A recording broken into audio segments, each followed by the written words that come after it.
यह जो स्थिति बनी हुई है, यह स्थिति किस साधन से बनी है? हाँ?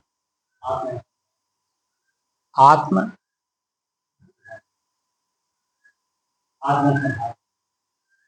आत्मानुसंधान से।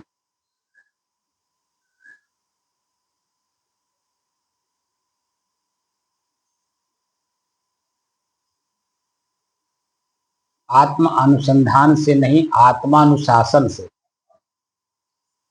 संधान तो चल रहा है ना, संधान माने खोज होता है। आत्म का खोज हो रहा, अभी मिला कहाँ है। लेकिन जो ये स्थिति बनी है शांति की, यह साधन है आत्मानुशासन। आत्म अनुशासन। आत्मा अलग है, अनु अलग है, शासन अलग है। शासन मतलब दूसरे के ऊपर शासन करना, दूसरे के ऊपर अपना अधिकार जमाना, दूसरे से अपना काम कराना। अनुविशेषण लगा है, ठीक है ना। काम कराना है, लेकिन किससे? आत्म शब्द का प्रयोग हुआ है, तो अपने ही मन से अपना काम कराना है। क्या कराना है? अपने ही मन से अपना स्वयं का काम कराना है। अनुविशेषण लगाया है ना, तो विशेष रूप से। तो आत्म अनुशासन माने स्वयं पर अनुशासन करना।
अपने ही चंचल मन को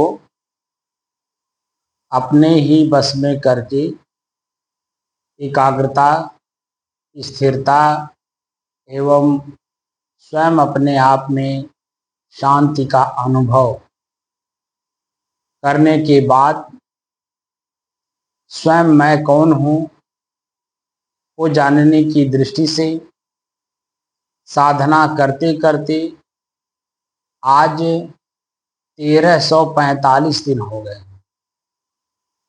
तारीख 13 जुलाई सन 2025, दिन रविवार, प्रातः काल का समय।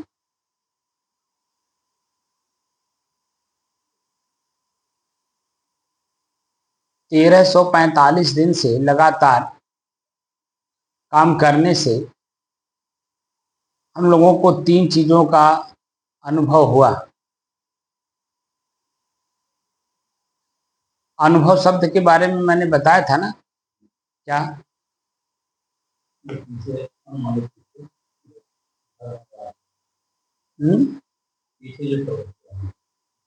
भाव माने क्या हुआ? उत्पन्न होना।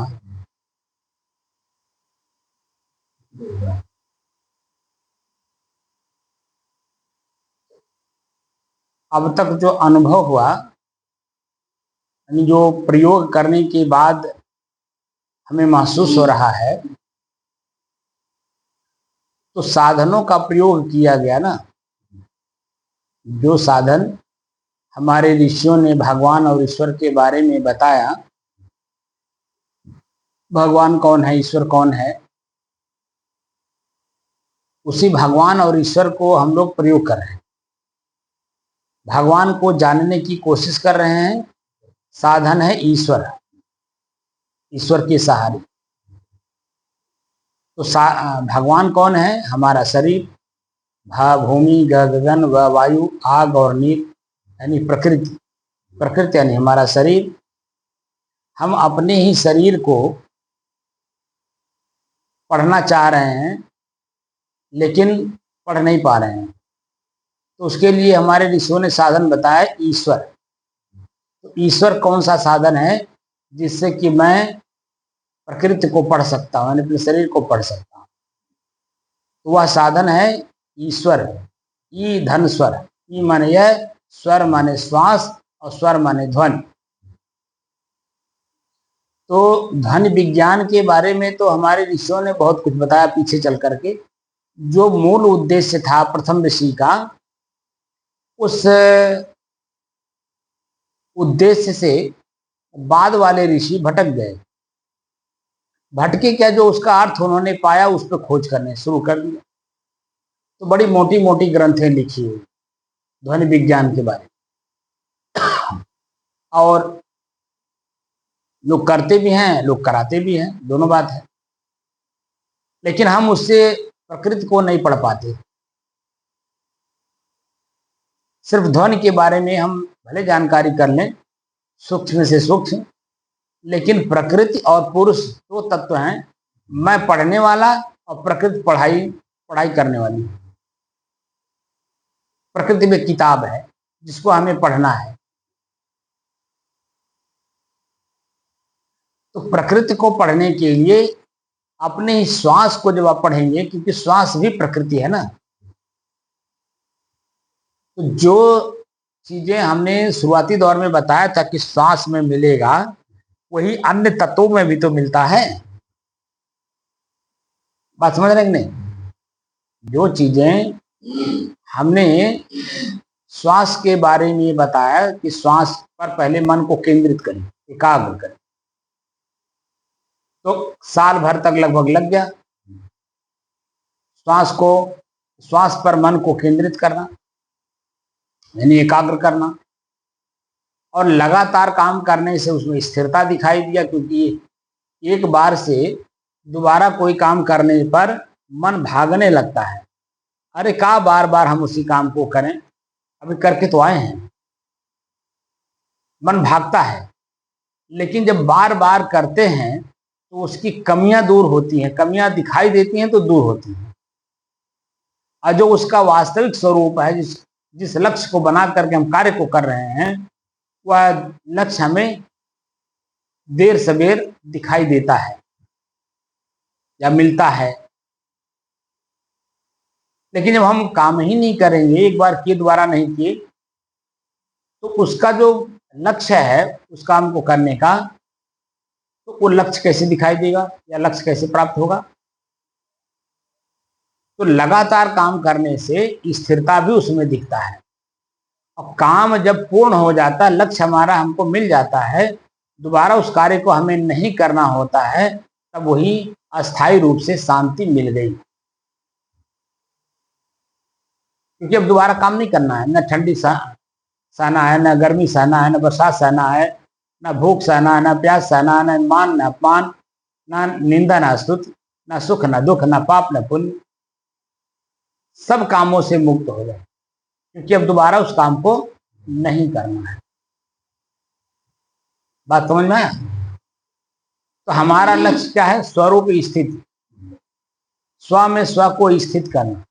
और उस स्व को स्व में स्थित करने के लिए 5 तत्वों को पढ़ना अति आवश्यक है, क्योंकि छठवां तत्व मैं स्वयं भी हूं।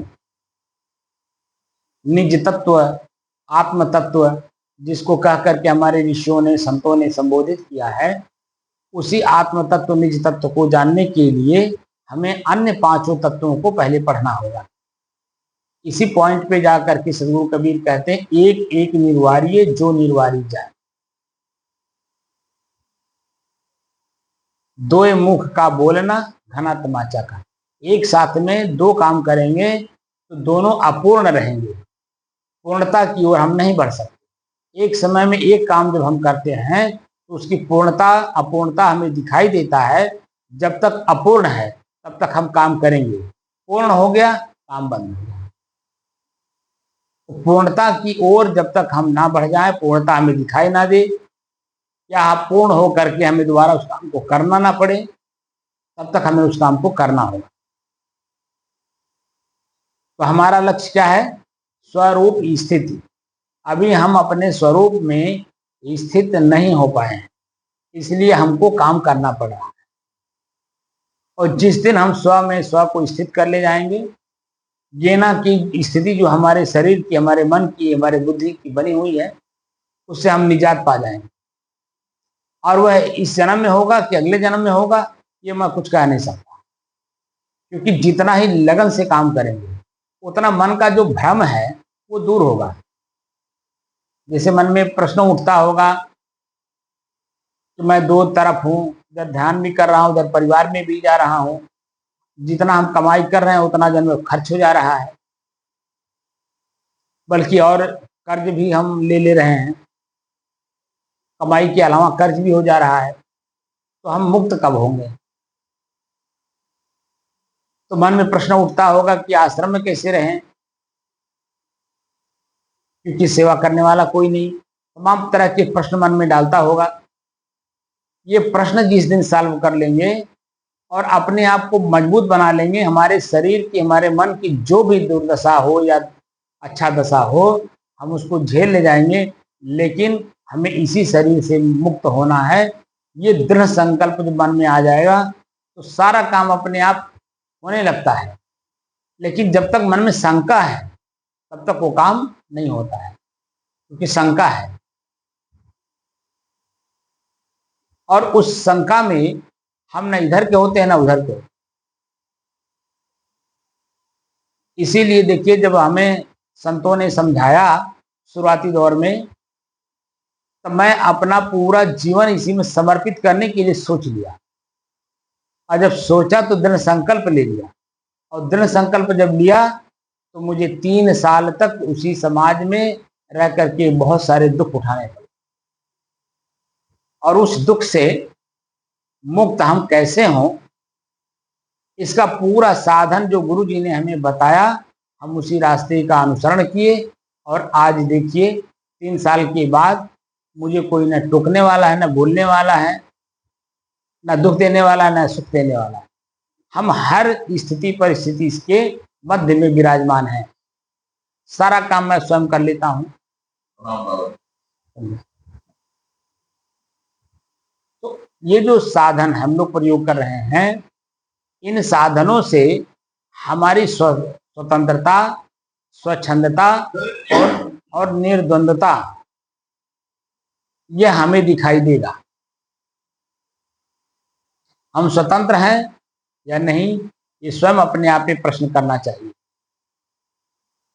हम स्वच्छंद हुए कि नहीं, अपने आप से खूब प्रश्न करिए। और निर्द्वंदता में तो एकदम बिल्कुल ही किसी प्रकार का, किसी भी तरह से मन में उद्वेग नहीं रहता है कि हम क्या खाएंगे, क्या पहनेंगे, कहाँ रहेंगे। तमाम तरह के जो प्रश्न हैं वह निर्द्वंदता में जाकर के समाप्त हो जाते हैं। अंतःकरण में किसी भी प्रकार की कोई अंतर्द्वंद नहीं होती है।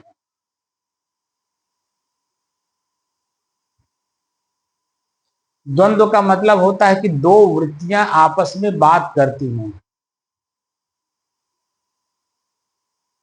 मन भी दो रूपों में चलता है, अच्छे के रूप में और बुरे के रूप में। वो दोनों समाप्त होकर के जो मेरी अपनी स्थिति बनती है, वह स्थिति में जब हम आते हैं तब निर्द्वंद होते हैं। समझ रहे हैं नहीं? तो जो हमारी स्थिति बनी वह आत्मानुशासन के कारण बनी, और आत्मानुशासन लाने के लिए लक्ष्य बनाना पड़ता है। और जब लक्ष्य बन जाता है तो उस लक्ष्य को भेदने के लिए, जानने के लिए, समझने के लिए, प्राप्त करने के लिए उसके नियम में चलना पड़ता है। उसका अपना एक नियम होता है। जैसे रास्ता जाना है, हमको कटरा जाना है या पक्के जाना है, तो रास्ते पकड़ करके तो जाना पड़ेगा। उस रास्ते अपने आश्रम छोड़ करके जब हम रास्ते पर उतरेंगे, यानी रास्ते पर चढ़ेंगे, तो क्या होगा? उसके नियम में बंधना होगा। रास्ता का नियम क्या है? अपने से बाएं होकर के चलना, देख करके चलना, संभल करके चलना, रुक रुक करके चलना, कहीं किसी से टकराव ना हो, धक्का ना लगे, तमाम तरह के नियम बने हुए हैं। आप पैदल हैं, साइकिल से हैं, मोटरसाइकिल से हैं, कार से हैं, किससे हैं, उन सब का नियम अलग अलग बनाया गया है। बनाया किसने? मनुष्य ने। वो कौन से मनुष्य हैं जो लोगों ने नीति बनाई, नियम बनाया? वो हमारे ही आपके पूर्वज हैं, जो उस लेवल की जानकारी रखते हैं मनुष्य ही, लेकिन उसकी जानकारी वो रखते हैं। उसमें उन्होंने काम किया है, अनुभव प्राप्त किया है, और अनुभव जन्य ज्ञान हम लोगों को देने के लिए नियमबद्ध बना, एक लिटरेचर बना करके समाज में रख दिया गया, जिसका पालन हमारे अपने ही लोग करते और कराते हैं। करने वाले आम जन होते हैं, कराने वाले विशेष लोग होते हैं। तो हमें अपने आप तक पहुंचना है, और अपने आप तक पहुंच करके अपने ही बुराई से अपने आप को मुक्त करना है। तो उसके लिए क्या करना होगा? हमें नियम का पालन करना होगा, और वह नियम आत्मानुशासन के द्वारा ही अनुशासित होता है। बात समझ में आया? हर जगह पर, हर पॉइंट पर हमको ये देखना होगा कि मैं अनुशासित हूं कि नहीं। स्वयं का अनुशासन स्वयं पर मैं लागू कर पा रहा हूं कि नहीं, क्योंकि यही मन अपना किसी काम को करने के पहले भय दिखाता है। कैसे करेंगे? फिर उसके बाद और प्रश्न करेगा। मान लीजिए अगर वो हमको मिल ही जाए तो कौन सिखाएगा, कौन बताएगा? तमाम तरह के प्रश्न मन में लेकर के ये हमको भयभीत करता है। लेकिन जब वो दृढ़ प्रतिज्ञ होकर के हम उसी काम को लगातार करने लगते हैं, तो प्रथम दृष्टया जो मन में भय हुआ है, वह लास्ट में जाकर के हम भय मुक्त हो जाते हैं, क्योंकि हम काम कर रहे हैं, उसी को जान रहे हैं, उसी को सीख रहे हैं। और जब बार बार के अभ्यास से, बार बार के छूने से, बार बार के करने से उसकी जो कमियां हैं वो दूर हो जाती हैं। जब कमी दूर हो गई तो मन में कोई भय उत्पन्न होता है। फिर वो अभ्यास जो हुआ उसकी बारीकी को बताया, बारीकी को आपने देखा, जाना, समझा, प्रयोग किया, तो उससे उत्पन्न होने वाले भय से आप मुक्त हो गए। जो भगवान कृष्ण गीता में 16वें अध्याय के प्रथम श्लोक के प्रथम शब्द में ही कहते हैं अभयम, यानी निर्भय रहना। तो निर्भय हम कैसे होंगे? सत्व संशुद्धि, सत्व यानी हृदय यानी मन ही विशेष रूप से जब शुद्ध होता है, तब जाकर के निर्भयता मन में आती है। और वह निर्भयता बार बार के करने से ही आती है, क्योंकि उसकी कमियां दूर होती हैं, और कमी दूर होती है, मन निर्भय होता चला जाता है। और अगर कहीं अचानक कोई काम अगर आदमी कर रहा हो, वहां आप उपस्थित हो, तो देखिए बिना डरे, बिना किसी प्रकार की शंका किए आप तुरंत वहां पर अपनी बात को कह देते हैं, और जैसे कहते हैं वैसे सामने वाला कहता है कि भैया करके दे दो, अगर आप कह ही रहे हो तो कर दो उसको, तो आप उसको कर देते हैं। और जैसे ही आपने करके उसकी समाधान किया, वैसे ही आपकी ख्याति, जितने लोग वहां उस समय उपस्थित हैं, उनके मन में आपके प्रति एक श्रद्धा भाव और प्रेम और विश्वास ये उमड़ने लगता है। फिर आपका नाम उसी रूप में रख दिया जाता है, वही फलाने फला काम भी करते हैं। और काम जब लगातार आप करने लगते हैं तो आपका नाम गौण हो जाता है। वह जो काम आप कर रहे हैं उस काम की वजह से आपका नाम होने लगता है। होता कि नहीं होता है?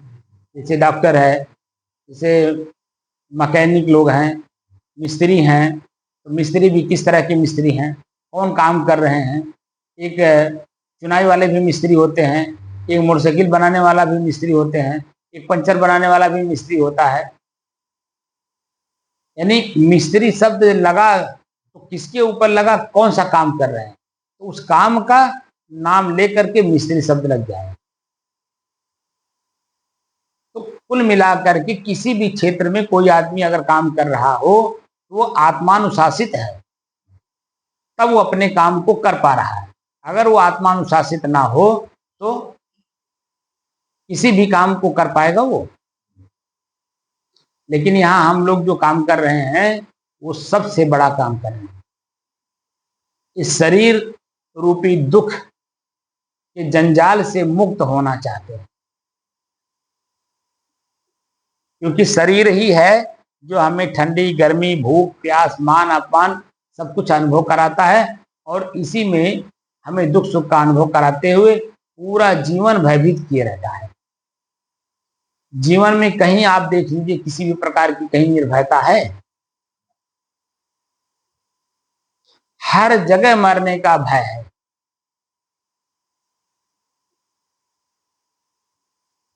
तो भय मुक्त कैसे हो? न मृत इति अमृत, जो न मरने वाली स्थिति है उसको प्राप्त कर लेना अमृत कहलाता है। न मृत इति अमृत, जो न मरने वाली वस्तु है उसे प्राप्त कर लेना, जान लेना, समझ लेना, वही हो जाना, ये अमृत है। बाहर कहीं अमृत नहीं है जिसको पी लेने से आप अमर हो जाएंगे। काम करना पड़ता है, जो आप काम कर रहे हैं ये काम आपके अमर होने का काम है, क्योंकि यहाँ अमृत मिल रहा है। क्योंकि मन हर पॉइंट पे देख रहा है, जान रहा है, समझ रहा है, और देखने जानने समझने के बाद उसका परित्याग भी कर दे रहा है। जो मेरी अपनी खुद की स्थिति बन रही है, अपनी खुद की शुद्धता, स्थिरता, शांत और एक रसता का, यह भी देख रहा है। तो मन की जो गतियां थी उन गतियों को त्याग करके ही तो अपनी शुद्धता की ओर बढ़ रहा है। अगर वो उसी में हो तो अशुद्ध रहेगा, क्योंकि मन भयभीत है, डरा हुआ है। अब यहाँ निर्भय हो गया, क्योंकि हर बात को जानना समझना देखना चाहता है, और देखने जानने समझने के बाद जब बार बार के अभ्यास करने से और परिपक्व हो जाता है वो स्थिति, तो वहां निर्भयता अपने आप आ जाती है। हम जब चाहते हैं, जहां चाहते हैं, जैसे चाहते हैं उसका हम प्रयोग कर लेते हैं। मैं सिर्फ यहाँ सिखाता हूँ, और आप अपने घर पे भी जाके करते हैं एकांत में होकर के, तो अभ्यास हो रहा है ना। तो अभ्यास होने से जो चीजें नहीं भी जानने में आ रहा होगा वो अभी आपके अब नजदीक होता चला जा रहा होगा, जानने में आ रहा होगा, अपने पकड़ में आ रहा होगा। क्योंकि बार बार आप अभ्यास कर रहे हैं।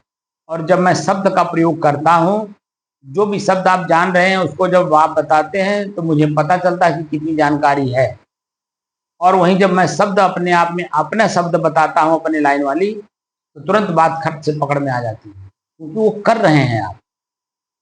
और करते समय असल में शब्द मारा गिर पड़ा, शब्द छोड़ा राज, और जिन जिन शब्द विवेक किया तिनका सर्गो काज। अलग अलग क्षेत्रों के अलग अलग शब्द चलते हैं, और जो जिस क्षेत्र में है अपने उसी शब्द में वो चलता है। तो हम लोगों का क्षेत्र क्या है? मुक्ति का क्षेत्र है। तो मुक्ति पाने के जो साधन शब्दों के माध्यम से बताए गए हैं, उन शब्दों को प्रयोग करेंगे तभी तो साधन समझ में आएगा। और जब साधन समझ में आ गया तो निश्चित तौर पे मुक्ति संभव है। ऐसा नहीं है कि हम मरने के बाद मुक्ति लेंगे। सदगुरु कबीर कहते हैं, जियत न तरे मुए का तरी हो, जियत ही जो न तरे। जो मतलब इसी शरीर में रहते रहते जो अपने वासना से मुक्त नहीं हुआ, वो मरने के बाद क्या कामना से मुक्त होगा? क्योंकि वो तो कामना लेके मर रहा है। मरते समय जो पीड़ा है वो कामना में ही तो पीड़ा है। मेरा घर छूट रहा है, मेरी पत्नी छूट रही है, मेरा बेटा छूट रहा है, मेरा अपना कमाया हुआ धन छूट रहा है, मेरा शरीर छूट रहा है। तमाम तरह के मन में जिज्ञासा है ना, कल्पना है, वासना है, इच्छा है, वो लेके मर रहा है। अब पुनः फिर जा करके दूसरे शरीर में उसी का उपभोग भी कर रहा है। जीव वास्तव में अपने आप में स्थिर है, लेकिन इच्छाओं के कारण वह जन्म और मरण के चक्र में पड़ गया है। उसी जन्म और मरण के चक्र से हमें अपने जीव को बंधन से मुक्त करना है। तो बंधन क्या है? हमारा अपना शरीर, शरीर की आसक्ति और शरीर के अंगों की आसक्ति, उनके विषयों, उनकी क्रियाओं की आसक्ति। जैसे जीव है, जीव स्वाद में मस्त है, वो अपना स्वाद खोजता है, स्वाद नहीं पाएगा तो 10 ठो गाली देगा। 10 भर गाली दे करके रह जाए तो भी कोई बात नहीं, लेकिन आगे बढ़ करके गाली देने लगता तो मारपीट भी हो जाती है, और न जाने क्या क्या हो जाती है। जीव हमें दुखी किया कि नहीं? आंख दुखी करता है, किसी घटना को देख लिया तो बार बार उसी को रिपीट करता है, हमने देखा, हमने देखा, हमने देखा।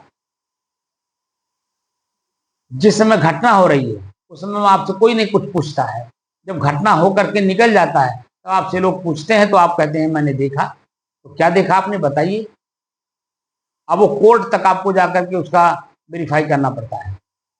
अब वो अभी वेरीफाई होगा कि नहीं होगा कोई पता नहीं है, क्योंकि जो विपक्षी वकील है वह आपसे इतना क्रॉस क्वेश्चन कर देगा, आपको कंफ्यूज कर देगा, और आप जो है कंफ्यूज होकर के अपने ही बातों में आप बदलाव ला लेंगे, और बदलाव आने से वह जीत जाता है, आप हार जाते हैं। कान शब्द को सुनता है, उसको भी पकड़ लेता है कि अब फलाने ऐसा कहा ताने, अब उसको चले फुरवा साखी कराओ, काहे कहा ताने, कैसे कहा ताने, कब कहा ताने, कौन जगह कहा ताने। अब वो तमाम तरह के प्रश्न उठा करके आपको कंफ्यूज कर देगा। इसलिए ये जो हमारे शरीर, शरीर के अंग हैं, यही हमें आसक्त किए हुए हैं, और इन्हीं की आसक्तियों से हमें अपने आप को मुक्त करना। बात समझ रहे हैं? तो आत्मानुशासन में रह करके ही हमें इस कार्य को करना है। और अगर अपने आप पे खुद आत्मानुशासन नहीं है,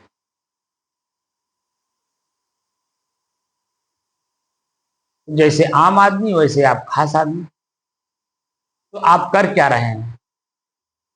खास बनने के लिए काम कर रहे हैं, तो आम आदमी बन करके ही रह गए तो इस अभ्यास का क्या मतलब? जो समय आप दे रहे हैं इसमें, वह समय देने से क्या मतलब है? इसका मतलब ये हुआ कि आप आए, बैठे, सुने, चले गए, काम भीतर से नहीं कर रहे हैं। तो काम जब तक आप नहीं करेंगे तो तब तक आपको दिखाई कैसे देगा? खेत आपके पास है और आपकी चाहना भी है कि हम खेत से फसल लें, आप एक बार गए, गुड़ाई कर दिए, जुताई कर दिए, यानी खेत को खेत बना दिए, बिया नहीं डाले, उसमें उसका देख रेख नहीं किए, पानी या खाद नहीं दिए, तो बताइए कैसे आप 4 महीना बाद फसल को काटेंगे। फसल मन में भाव आया, खेत है, फसल लेना है, वहां से लेकर के और जब तक फसल कट ना जाए, आपके घर में आ ना जाए और उसको पका करके आप खा ना लें, तब तक आपको फसल के जो नियम हैं उन नियमों को पालन करते हुए सुबह शाम की देख रेख करने से आपको फसल मिलेगा। तो आपकी जो भूख रूपी त्रिखा है वह मिटाने में आप सफल होंगे। लेकिन 4 महीना तक लगातार अगर आपने उसमें जरा से भी कोताही की, फसल नष्ट हो जाएगा, आप कुछ कर ही नहीं पाएंगे और जो आपका लक्ष्य है फसल को प्राप्त करना वो प्राप्त नहीं हो पाएगा। तो मन में भय उत्पन्न होगा कि मैं साल भर खाऊंगा क्या, कोई हमारे यहाँ नात वात हित मित्र आएंगे उनको खिलाऊंगा क्या, तमाम तरह के मन में प्रश्न उठेगा। या इसको बेच करके फला काम हम करने वाले थे, वो काम नहीं हुआ क्योंकि फसलें नहीं हुई, फसल नष्ट हो गई। तो उसका एक ही उत्तर मिलता है कि फसल का देख रेख आपने सही ढंग से किया नहीं। तो हमारा फसल क्या है, स्वयं को स्वयं में स्थित करना, हमारा यही फसल है ना, लक्ष्य। तो हम जब तक अपने आप को अपने आप में स्थिर ना कर लें, स्थित ना कर लें, तब तक हमें काम को करना पड़ेगा और दिन रात करना होगा, मेहनत करनी होगी, देख रेख करनी होगी। धर्मो रक्षति रक्षित जो शब्द है ये इसी पॉइंट पे जाकर के, धर्म माने स्वभाव होता है। मेरा अपना स्वभाव शांत स्वभाव है, हम अपने शांत स्वभाव की रक्षा हमें स्वयं करनी होगी और वही अपने ही शरीर और शरीर के अंगों से।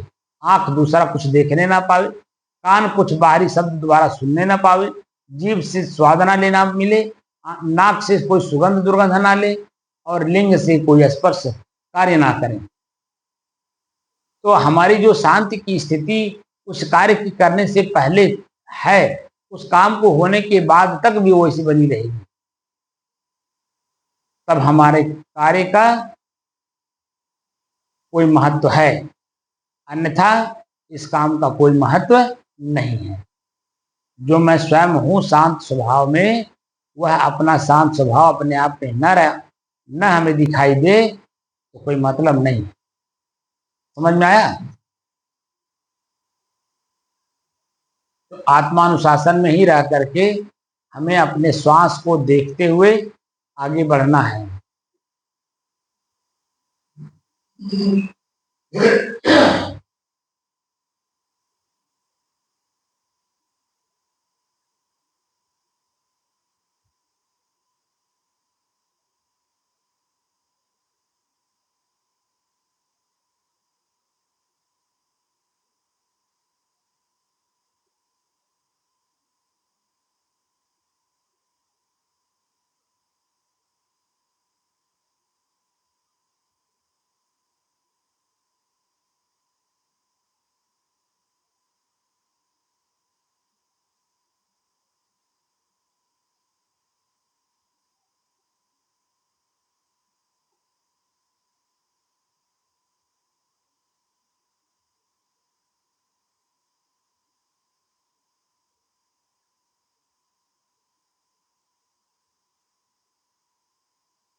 हम्म।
हम्म।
साहिब।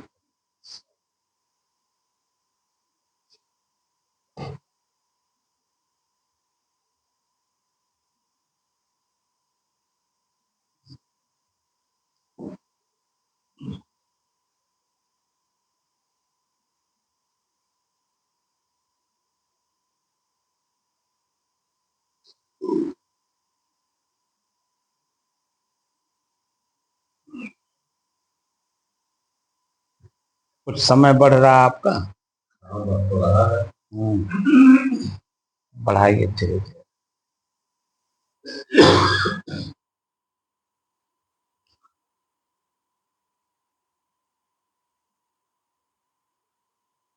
धीरे।